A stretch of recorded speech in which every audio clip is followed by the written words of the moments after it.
اللہ الرحمن الرحیم الحمد للہ الذی ہدانا لہذا وما كنا لنهتدی لولا ان ہدانا اللہ لقد جاءت رسل ربنا بالحق الصلاة والسلام علی اشرف الانبیاء والمرسلین خاتم النبیین بالقاسم محمد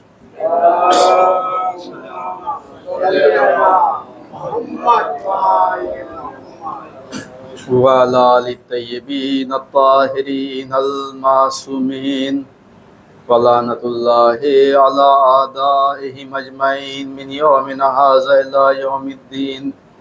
أما بعد فقد قال إمام حسين عليه السلام إني لم أخرج شيرا ولا بطرا ولا مفسدا ولا ظالما انما خرجت لطلب اصلاح في امت جدي رسول الله صلى الله عليه واله واريد ان امر بالمعروف وانهى عن المنكر واسير بسيرة جدي وسيرة ابي علي ابن ابي طالب صلوات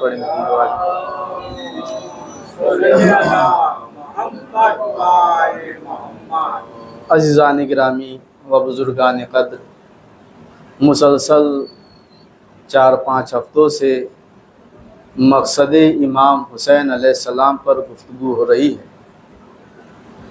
جس حدیث کی تلاوت فرمائی ہے، اس حدیث میں مولا امام حسین علیہ السلام اپنے مقصد کو بیان کر رہے ہیں۔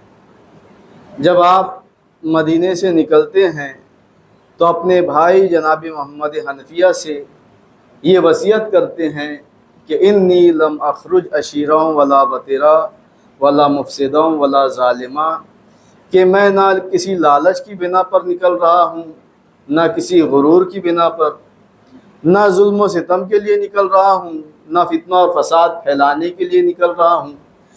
میں اپنے نانا کی امت میں اصلاح کے لیے نکل رہا ہوں، امر بالمعروف کے لیے، نہی عن المنکر کے لیے نکل رہا ہوں۔ اور اس امر بالمعروف اور نہی عن المنکر میں جس سیرت کو اختیار کروں گا وہ میرے نانا کی سیرت ہوگی اور میرے بابا علی ابن ابی طالب کی سیرت ہوگی۔ تو یہ امام حسین علیہ السلام نے اپنے مقصد کو واضح کر دیا کہ میرے نکلنے کا مقصد کیا ہے، میں کیوں نکل رہا ہوں۔ ہم نے گزشتہ جمعے بیان کیا تھا کہ جو دنیاوی انقلابات ہوتے ہیں اور دینی انقلابات ہوتے ہیں اس میں فرق کیا ہوتا ہے۔ دنیا میں جو انقلابات آتے ہیں، دنیا میں جو تختہ پلٹ ہوتا ہے، دنیا میں جو تبدیلی آتی ہے حکومتوں میں، وہ کس لیے؟ اس میں لالچ بھی ہوتی ہے، غرور بھی ہوتا ہے، فتنہ اور فساد بھی ہوتا ہے، ظلم و ستم بھی ہوتا ہے۔ یعنی جو دنیاوی مقصد ہوتے ہیں وہ 2 طرح کے مقصد ہوتے ہیں انقلاب برپا کرنے کے لیے۔ پہلا مقصد کیا ہوتا ہے کہ انسان اپنی شخصیت کو منوا لے، اقتدار حاصل کر لے، اپنی حکومت کو اور بڑھا لے، یہ پہلا مقصد ہوتا ہے۔ اور دوسرا مقصد کیا ہوتا ہے کہ اپنی شخصیت تو نہیں ہے لیکن شخصیت کو بنانا ہے۔ تو شخصیت کو بنانے کے لیے انقلاب برپا کیا جاتا ہے یا شخصیت کو منوانے کے لیے انقلاب برپا کیا جاتا ہے۔ اور ان 2 مقصد کو حاصل کرنے کے لیے جو 2 راہیں اختیار کی جاتی ہے وہ کیا ہے؟ پہلی راہ ظلم و ستم ہے، یعنی جو طاقتور ہوتا ہے وہ ظلم کے ذریعے سے اپنا اقتدار ثابت کرتا ہے، ظلم کے ذریعے سے اپنی حکومت کو بڑھاتا ہے۔ اور جو طاقتور نہیں ہوتا ہے وہ کیا کرتا ہے؟ وہ فتنہ اور فساد برپا کرتا ہے۔ تو معلوم ہوا جو دنیاوی انقلابات آتے رہتے ہیں اس کے 2 مقصد ہوتے ہیں اور 2 مقصد تک پہنچنے کے لیے 2 راہیں ہوتی ہے۔ مقصد کیا ہے؟ اقتدار حاصل کر لینا ہے، اقتدار حاصل کر لینا ہے، اپنی شخصیت کو منوا لینا ہے۔ راہیں کون سی ہے؟ فتنہ اور فساد ہے اور ظلم و ستم ہے۔ لیکن جو دنیاوی انقلابات ہوتے ہیں وہ الگ ہے، اس لیے کہ دنیاوی انقلابات کیوں آتے ہیں؟ اصلاح امت کے لیے، امت میں اصلاح پیدا کرنے کے لیے، امت میں اصلاح برپا کرنے کے لیے۔ جتنے بھی نبی خدا آئے ہیں وہ انسانوں کی ہدایت کے لیے آئے، انسان کو نیک راہ دکھانے کے لیے آئے، انسان کو اچھی باتیں بتانے کے لیے آئے ہیں۔ آپ تاریخ میں بتا دیجئے کہ جتنے بھی انبیاء ہیں، جتنے بھی نبی خدا ہیں، انہوں نے کبھی کسی پر ظلم کیا ہو، کہیں کسی معاشرے میں فتنہ اور فساد برپا کیا ہو، تو تاریخ میں ہمیں کہیں یہ نہیں ملے گا کہ کسی نبی نے کوئی فتنہ برپا کیا ہو، کوئی فساد کیا ہو یا کسی نفس پر ظلم کیا ہو۔ تو معلوم ہوا جو دنیاوی انقلابات ہوتے ہیں، جو معاشرے میں تبدیلی لانے کے لیے ہوتے ہیں، وہ اللہ کی عبادت برپا کرنے کے لیے، تاکہ لوگ عابد بن جائے، تاکہ لوگ عبادت گزار بن جائے، تاکہ معاشرے کی اصلاح ہو جائے، اس لیے یہ انقلابات آتے ہیں۔ تو معلوم ہوا دنیاوی انقلابات میں اور دینی انقلابات میں بہت زیادہ فرق ہوتا ہے۔ تو عزیزان گرامی، معلوم ہوا جتنے بھی نبی آئے وہ اصلاح امت کے لیے، لوگوں کی اصلاح کے لیے، لوگوں کو ہدایت کی راہ بتانے کے لیے۔ تو یہی امام حسین علیہ السلام بھی بیان کر رہے ہیں کہ میں جو نکل رہا ہوں نانا کی امت کی اصلاح کے لیے نکل رہا ہوں، امر بالمعروف کے لیے نکل رہا ہوں، نہی عن المنکر کے لیے نکل رہا ہوں۔ تو عزیزان گرامی، یہ جو امر بالمعروف ہے، یہ جو نہی عن المنکر ہے، یہ تو تمام مسلمانوں پر فرض ہے۔ دین اسلام کا ایک عام حکم ہے۔ اللہ تعالیٰ قرآن مجید میں تمام مسلمانوں کو حکم دے رہا ہے، المومنون والمومنات بعضهم اولیاء بعض یامرون بالمعروف وینہون عن المنکر، کہ تمام مسلمانوں کو یہ ذمہ داری دی جا رہی ہے کہ مومنین آپس میں دوست ہیں، ایک دوسرے کو نیکی کا حکم دیتے ہیں اور برائیوں سے روکتے ہیں۔ تو اللہ تعالیٰ تمام مسلمانوں کو حکم دے رہا ہے کہ جب بھی کہیں برائی ہوتے ہوئے دیکھو تو برائی سے لوگوں کو روکو اور نیک کاموں کا حکم دو۔ تو عزیزان گرامی، معلوم ہوا کہ یہ امر بالمعروف اور نہی عن المنکر تمام مسلمانوں پر فرض ہے۔ تو پھر کیا وجہ ہے کہ امام حسین علیہ السلام امر بالمعروف کے لیے نکل رہے ہیں، نہی عن المنکر کے لیے نکل رہے ہیں، تمام امت خاموش ہے؟ وجہ کیا تھی؟ تو عزیزان گرامی، اگر ہم سوال کریں امام حسین علیہ السلام سے کہ آپ کیوں نکل رہے ہیں، وجہ کیا ہے، تو عجب نہیں جواب دے کہ اگر سب خاموش ہے تو یہ دین سب کا نہیں، میرے نانا کا لایا ہوا ہے، یہ مجھ پر ذمہ داری ہے، میں رسول کا وارث ہوں، انبیاء کا وارث ہوں، لہٰذا میری ذمہ داری اور ہے، امت کی ذمہ داری اور ہے۔ تو عزیزان گرامی، امام حسین علیہ السلام اصلاح امت کے لیے نکلے ہیں۔ تو وجہ کیا تھی کہ امام حسین علیہ السلام کو ہی نکلنا پڑا؟ اور امام حسین علیہ السلام کی قربانی کے بعد امام حسین علیہ السلام کی قربانی کا نتیجہ کیا ہے، فائدہ کیا ہے؟ یہ امر بالمعروف اور نہی عن المنکر کیا صرف امام حسین علیہ السلام کے دور میں ہوا؟ کیا امام حسین علیہ السلام سے پہلے نہیں ہوا؟ کیا امام حسین علیہ السلام سے پہلے کسی نے امر و نہی نہیں کیا ہے؟ نہیں، تمام انبیاء جو آئے ہیں انہوں نے امر بالمعروف بھی کیا، نہی عن المنکر بھی کیا، لیکن کوئی اپنے گھر والوں کے ساتھ امر بالمعروف کے لیے نہیں نکلا، اپنے گھر والوں کے ساتھ سر کٹانے کے لیے نہیں نکلا، کوئی اپنے گھر والوں کی قربانی دینے کے لیے نہیں نکلا کہ اپنے گھر والوں کی قربانی دے کر امر بالمعروف کیا جائے، اپنے گھر والوں کی قربانی دے کر نہی عن المنکر کیا جائے۔ تو وجہ کیا تھی کہ امام حسین علیہ السلام اپنے گھر والوں کو لے کر ساتھ میں نکل رہے ہیں؟ تمام انبیاء کا دور دیکھ لیجئے کہ تمام انبیاء امر بالمعروف کرتے ہوئے نظر آ رہے ہیں، نہی عن المنکر کرتے ہوئے نظر آ رہے ہیں۔ اور امام حسین علیہ السلام کے بعد بھی دیکھ لیجئے، آج بھی امت مسلمان ہے جو اماموں کا دور گزرا ہے، ائمہ طاہرین کا دور گزرا ہے، امام حسین علیہ السلام کے بعد تو تمام ائمہ یہ بھی امر بالمعروف بھی کر رہے ہیں، نہی عن المنکر بھی کر رہے ہیں۔ تو وجہ کیا تھی کہ امام حسین علیہ السلام کو یہ کہنا پڑ رہا ہے کہ میں امر بالمعروف کے لیے نکل رہا ہوں، نہی عن المنکر کے لیے نکل رہا ہوں؟ وجہ کیا تھی؟ تو عزیزان گرامی، امام حسین علیہ السلام کا دور ایسا دور تھا کہ جو دوسرے ادوار سے الگ ہے۔ امام حسین علیہ السلام کے دور میں اور دیگر انبیاء کے دور میں بہت فرق ہے۔ تمام انبیاء جو آئے تھے وہ ہدایت بشر کے لیے آئے، امر بالمعروف کے لیے آئے، نہی عن المنکر کے لیے آئے، لیکن تمام انبیاء کے دور میں اور امام حسین علیہ السلام کے دور میں اور امام حسین علیہ السلام کے دور کے بعد ہمارا جو دور ہے اور ائمہ طاہرین کا جو دور ہے، حاضر امام کا جو دور ہے، اس دور میں اور امام حسین علیہ السلام کے دور میں فرق ہے۔ فرق کیا ہے؟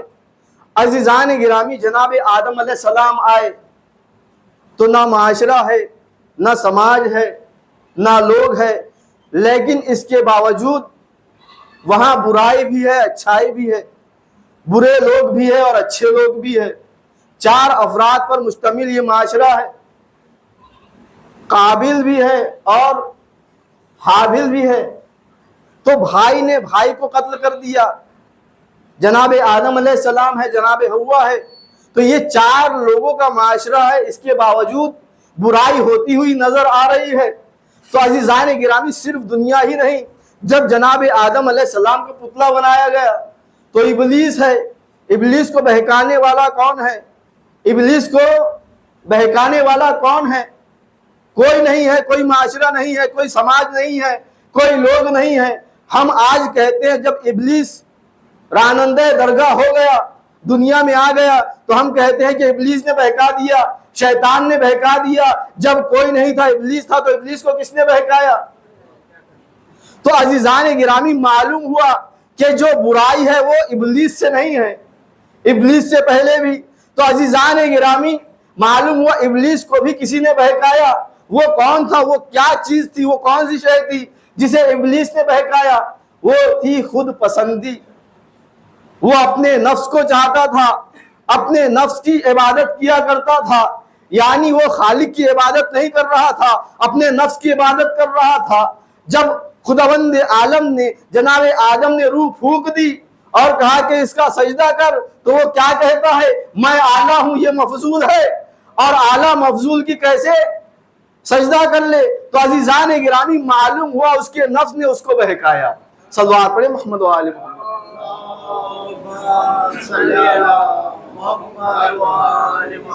اب دیکھیے، یہ ابلیس ہے، آتا ہے فرعون کے پاس۔ ایک شخص آیا فرعون کے پاس جو خدائی دعویٰ کر رہا ہے۔ فرعون نے خدائی دعویٰ کیا، تو ایک شخص آیا فرعون کے پاس ایک خوشے انگور لے کر، انگور کا گچھا لے کر آیا، اور اس سے کہا کہ تو خدا ہے؟ کہتا ہے ہاں میں خدا ہوں۔ تو اس سے کہتا ہے ٹھیک ہے تو خدا ہے، تو یہ جو انگور کا گچھا ہے اسے سونے کا بنا دے۔ تو وہ اب تعجب میں ہے، کہتا ہے ٹھیک ہے تو کل آنا اور یہ میں تجھے سونے کا بنا کر دے دوں گا۔ اب وہ تعجب میں ہے، کیسے اسے سونے کا بنائے؟ بنا تو سکتا نہیں۔ اب پریشان ہے، پریشانی کے عالم میں گھر میں گھوم رہا ہے، بہت پریشان ہے، انتہائی پریشان۔ اسی عالم میں ابلیس اس کے دروازے پر دستک دیتا ہے۔ جیسے ہی ابلیس نے دستک دی تو کہتا ہے کون ہے؟ اب جیسے ہی فرعون نے کہا کون، تو ابلیس کہتا ہے کہ ایسے خدا پر لعنت ہو جسے یہ بھی نہیں معلوم کہ اس کے دروازے پر کون آ رہا ہے۔ اب اس کے پاس آتا ہے، اس سے انگور کا گچھا لیتا ہے اور اسے سونے کا بنا دیتا ہے، اور کہتا ہے کہ اے فرعون، تو اتنا نادان ہے، تیرے پاس اتنا علم بھی نہیں ہے، تیرے پاس اتنا کمال بھی نہیں ہے کہ تو اس انگور کے گچھے کو سونا بنا سکے، پھر بھی تو نے خدائی دعویٰ کیا۔ دیکھ میرے پاس اتنے کمالات ہیں۔ اس میں اعظم اسے معلوم تھے، اس میں اعظم ابلیس کو معلوم تھے، لہٰذا یہ کرامت انجام دیتا تھا۔ تو اس نے اس میں اعظم کے ذریعے سے اس انگور کے گچھے کو سونے کا بنا دیا۔ کہتا ہے کہ میرے پاس اتنے کمالات ہیں، اس کے باوجود میں نے خدائی دعویٰ نہیں کیا، اس کے بعد میں نے خدائی دعویٰ نہیں کیا۔ تو اب فرعون کہتا ہے تو وجہ کیا تھی کہ تو نے جناب آدم کا سجدہ نہیں کیا؟ تو اب مرزا میں کہتا ہے مجھے معلوم تھا تجھ جیسا بدبخت آدم کی نسل میں پیدا ہونے والا ہے، اس لیے آدم کو سجدہ نہیں کیا۔ صلوات پڑھیں محمد و آل محمد۔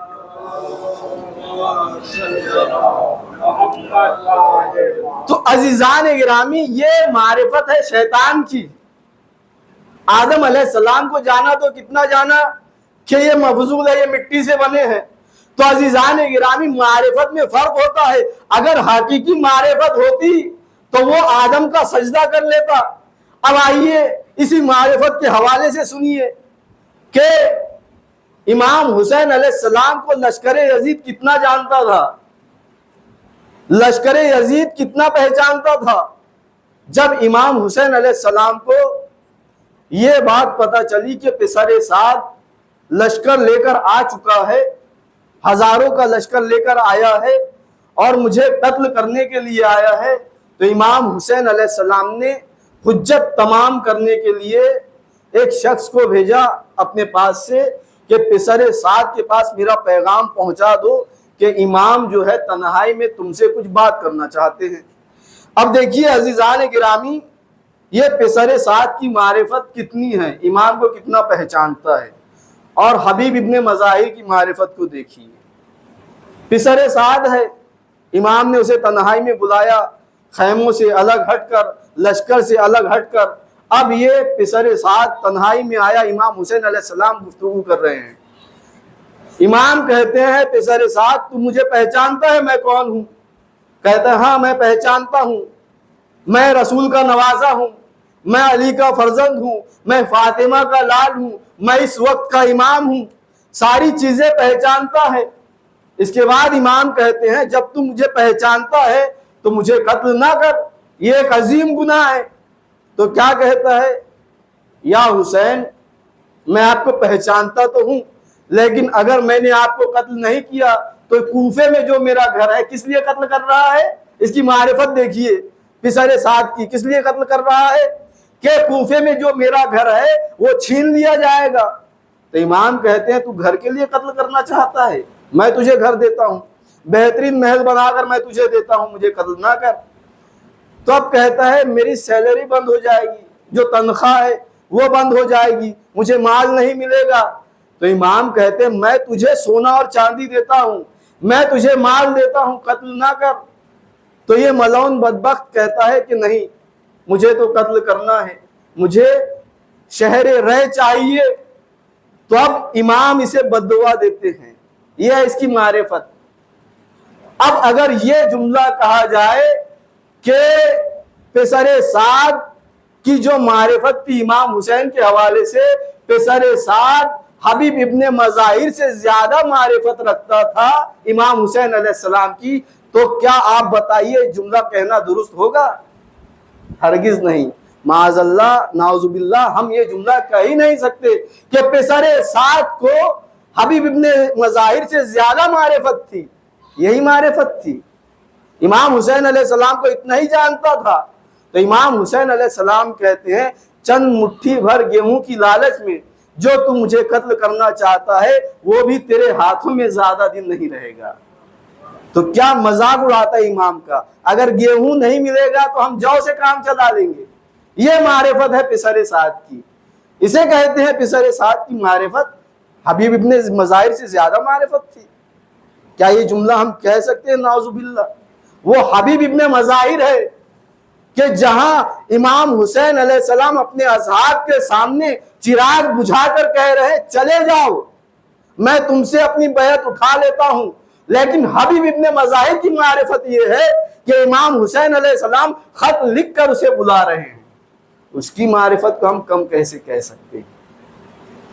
اگر معرفت ہوتی پسر سعد کو تو جس طرح سے جناب حر لشکر یزید چھوڑ کر امام حسین کے ساتھ آ گئے تھے، اگر معرفت ہوتی تو یہ پسر سعد ساری چیزیں چھوڑ کر امام کی خدمت میں آ جاتا. اسے معرفت حقیقی کہتے ہیں. جب معرفت ہو جاتی ہے تو انسان مال نہیں دیکھتا، گھر نہیں دیکھتا، حد یہ ہے کہ اپنے بچے بھی نہیں دیکھتا ہے. سب سے زیادہ انسان اگر چاہتا ہے تو اپنے بچوں کو چاہتا ہے. یہ ہے جناب حر جو اپنے بچوں کے ساتھ امام حسین کے لشکر میں آ رہے ہیں. اسے کہتے ہیں معرفت حقیقی. اگر معرفت ہو جائے انسان کو امام کی تو وہ ہر چیز چھوڑ کر امام کی خدمت میں حاضر ہو جاتا ہے. ایسی معرفت رکھنے والے کتنے تھے. تو عزیزان گرامی شیطان کی معرفت بھی ہے. شیطان نے جو عبادت کا طریقہ سیکھا ہے عبادت کا سلیقہ سیکھا ہے وہ اہل بیت سے سیکھا ہے. تسبیح الہی اول مخلوق، یہ ائمہ اہل بیت اول مخلوق ہے اللہ تعالیٰ کی. انہوں نے تسبیح کرنا لوگوں کو سکھایا ہے، فرشتوں نے ان سے تسبیح کرنا سیکھا ہے. لیکن تسبیح کرنا سیکھنے کے باوجود، عبادت کا سلیقہ سیکھنے کے باوجود، لاکھوں سال عبادت کرنے کے باوجود جو اہل بیت کے نور کو دیکھتا ہو اور ان کی معرفت حاصل نہ کر سکے، جو آدم کا سجدہ کرنے سے انکار کر دے، تو سمجھ لیجئے کہ اچھوں میں رہنے کے بعد بھی یہ ممکن ہے کہ انسان اچھا نہ رہے. تو عزیزان گرامی، ہمیں دعا یہ کرنی چاہیے کہ خدایا بیت محمد و آل محمد ہمارا جو خاتمہ ہو وہ حق پر ہو، وہ اہل بیت کے صدقے میں، اہل بیت کے ماننے والوں میں ہو. انسان کی عاقبت دیکھی جاتی ہے، انسان کا انجام دیکھا جاتا ہے کہ وہ مرا کس دین پر ہے، مرا کس عقیدے پر ہے، اس کی آخرت کیسے ہوئی ہے. دنیا میں وہ کیسا رہا یہ نہ دیکھیے، آخرت اس کی کیا ہے، آخر وقت اس کا کیا ہے، وہ دیکھنا ضروری ہے. اگر یہ معرفت انسان کو ہو جائے تو انسان واقعاً ہر برائی کو چھوڑ دے، ہر برے کام کو چھوڑ دے. یہی ائمہ اہل بیت کا مقصد تھا کہ ہم جو ہیں نیک بن جائے، یہ ائمہ اہل بیت کا کردار تھا. تو عزیزان گرامی، امام حسین علیہ السلام کے دور میں اور دیگر ادوار میں فرق کیا تھا، یہ میں بیان کر رہا تھا کہ جتنے بھی نبی کا دور دیکھ لیجئے، جناب آدم علیہ السلام کا دور ہے، اچھے بھی تھے برے بھی تھے. خود ان کے دو بیٹے، ایک اچھائی پر تھا ایک برائی پر تھا. جناب نوح علیہ السلام، ان کا بیٹا خود عذاب میں غرق ہو گیا لیکن ایمان نہیں لایا، تو معلوم ہوا وہاں بھی اچھائی بھی ہے برائی بھی ہے. جناب ابراہیم علیہ السلام ہے، نمرود جیسا بادشاہ ہے، وہاں بھی اچھائی بھی ہے برائی بھی ہے. جناب عیسیٰ علیہ السلام ہے، وہاں بھی اچھائی بھی ہے برائی بھی ہے. جناب موسیٰ علیہ السلام ہے، فرعون کے دربار میں اسے رائے خدا کی طرف ہدایت کرتے ہیں لیکن وہ ہدایت یافتہ نہیں ہوتا ہے، وہ بھی برائی پر ہے، فرعون برائی پر ہے. جناب موسیٰ علیہ السلام اچھائی پر ہے، نیکی کی دعوت دے رہے ہیں، برائی سے روک رہے ہیں. تو فرق کیا تھا امام حسین علیہ السلام کے دور میں اور دیگر دور میں؟ اور امام حسین علیہ السلام کے بعد بھی دیکھ لیجئے، کیا امام حسین علیہ السلام کی قربانی کے بعد تمام لوگ اچھے ہو گئے؟ کیا تمام کے تمام لوگوں نے برائی کرنا چھوڑ دی؟ تو فائدہ کیا ہوا امام حسین علیہ السلام کی قربانی کا؟ امام حسین علیہ السلام نے اپنی قربانی کیوں دی؟ تو عزیزان گرامی، فرق یہ تھا جو دیگر ادوار میں امام حسین علیہ السلام کے دور میں، تمام ادوار میں آپ دیکھ لیجئے اچھائی بھی ہے برائی بھی ہے، برے لوگ بھی ہے اچھے لوگ بھی ہے، لیکن یہ دونوں علیحدہ علیحدہ ہے، الگ الگ ہے. جناب آدم علیہ السلام کے زمانے میں بھی اچھے لوگ الگ ہے برے لوگ الگ ہے، اچھائیاں الگ ہے برائیاں الگ ہے. جناب نوح علیہ السلام کے دور میں بھی اچھائیاں الگ ہے برائیاں الگ ہے. جناب عیسیٰ علیہ السلام کے دور میں بھی اچھائیاں الگ ہے برائیاں الگ ہے. حد یہ ہے کہ ہمارے نبی حضرت محمد مصطفیٰ صلی اللہ علیہ وآلہ وسلم کا دور ہے، اچھائیاں الگ ہے برائیاں الگ ہے. پیغمبر کے بعد مولا کائنات کا دور ہے، اچھائیاں الگ ہے برائیاں الگ ہے. امام حسن مجتبیٰ علیہ السلام کا دور ہے، اچھائیاں الگ ہے برائیاں الگ ہے، اچھے لوگ الگ ہے برے لوگ الگ ہے. امام حسین علیہ السلام کی قربانی کے بعد دیکھ لیجئے، اچھے لوگ الگ ہے برے لوگ الگ ہے، اچھائیاں الگ ہے برائیاں الگ ہے. لیکن جو امام حسین علیہ السلام کا دور تھا، جیسے ہی یزید منصب خلافت پر آیا ہے، یہ یزید کون تھا؟ فاسق و فاجر تھا، زناکار تھا، شرابی تھا، ہر برائیوں کو انجام دیتا تھا. اب تک جو برائی پردے کے پیچھے کی جا رہی تھی، یہ اجاگر طور پر کھلے عام برائیاں کر رہا تھا، شراب بھی پی رہا تھا، زنا بھی کر رہا تھا اور خلیفۃ المسلمین کا دعویٰ بھی کر رہا تھا. اب اگر خلیفہ خدا برائی کرے سر عام، تو ولی کا اختیار یہ ہوتا ہے کہ ولی جو عمل کو انجام دے وہ حجت بن جاتا ہے. اب اگر یہ زنا کرتا تو یہ بھی حجت قرار پاتا، شراب پیتا تو یہ بھی حجت قرار پاتا، یعنی یہ سنت قرار پا جاتی۔ اب اگر یہ برائی یزید کے ذریعے سے قرار پاتی تو یہ دین میں داخل ہو جاتی۔ لہٰذا یہی فرق آ گیا تھا کہ یہ یزید تھا جو برائیوں کو دین اسلام میں داخل کرنا چاہ رہا تھا، برائی کو اور اچھائی کو ایک کرنا چاہ رہا تھا، بس یہی فرق تھا تمام دوروں میں۔ اور امام حسین علیہ السلام کے دور میں تمام دور میں برائیاں الگ تھی، اچھائیاں الگ تھی، لیکن دور امام حسین علیہ السلام میں یزید جو تھا وہ برائیوں کو دین اسلام میں داخل کرنا چاہ رہا تھا، دین اسلام میں برائیوں کو شامل کرنا چاہ رہا تھا، اچھائیوں میں برائیوں کو شامل کرنا چاہ رہا تھا۔ لہٰذا امام حسین علیہ السلام نے قیام کیا کہ میرے سر اور تن میں جدائی ہو جائے لیکن میں برائی کو دین میں شامل ہونے نہیں دے سکتا ہوں۔ بس عزیزان گرامی، اسی لیے امام حسین علیہ السلام نے اپنی قربانی پیش کی ہے۔ تو یہی فائدہ ہے امام حسین علیہ السلام کی قربانی کا، یہی نتیجہ امام حسین علیہ السلام کی قربانی کا کہ آج بھی اچھائیاں بھی ہے، برائیاں بھی ہے۔ مسلمانوں میں ایسا نہیں ہے کہ تمام اچھے لوگ ہیں، مسلمانوں میں بھی شراب پینے والے بھی ہیں، برائیاں کرنے والے بھی ہیں، لیکن اچھائیاں الگ ہے، برائیاں الگ ہے۔ میرے والد محترم نے ایک نقطہ مجھے بتایا تھا کہ بیٹا جو یہ امام حسین علیہ السلام کی قربانی کا فائدہ ہے نا وہ یہ ہے کہ آج بھی اگر ہم کسی مسلمان شرابی سے یہ پوچھے پورے نشے کی حالت میں، وہ شرابی ہو مسلمان ہو، اس سے پوچھا جائے کہ اے مسلمان شخص تو نے جو شراب پیا ہے یہ بتا، یہ جو عمل تو نے انجام دیا ہے کیا یہ دین اسلام میں شامل ہے؟ یہ امام حسین علیہ السلام کی قربانی کا نتیجہ ہے کہ وہ پورے نشے کی حالت میں یہ کہے گا یہ میں نے جو عمل کو انجام دیا ہے یہ میرا ذاتی عمل ہے، اس میں دین اسلام کا کوئی تعلق نہیں ہے، یہ حرام ہے۔ تو یہ امام حسین علیہ السلام کی قربانی کا نتیجہ ہے، یہ امام حسین علیہ السلام کی قربانی کا فائدہ ہے کہ آج جو دین اسلام باقی ہے، جو دین اسلام میں اچھائیاں باقی ہے، وہ امام حسین علیہ السلام کی قربانیوں کی بدولت ہے۔ تو عزیزان گرامی، ہمیں امام حسین علیہ السلام کی قربانی کو رائے گاہ جانے نہیں دینا ہے، ہمیں ان کے اقوال پر عمل کرنا ہے، ہمیں بھی ویسی سیرت اپنانی ہے جو سیرت ائمہ اہل بیت کی تھی۔ وصلی علی محمد وآلہ الطیبین الطاہرین المعصومین۔ خدا بہر کہ محمد وآل محمد جہاں جہاں مومنین مومنات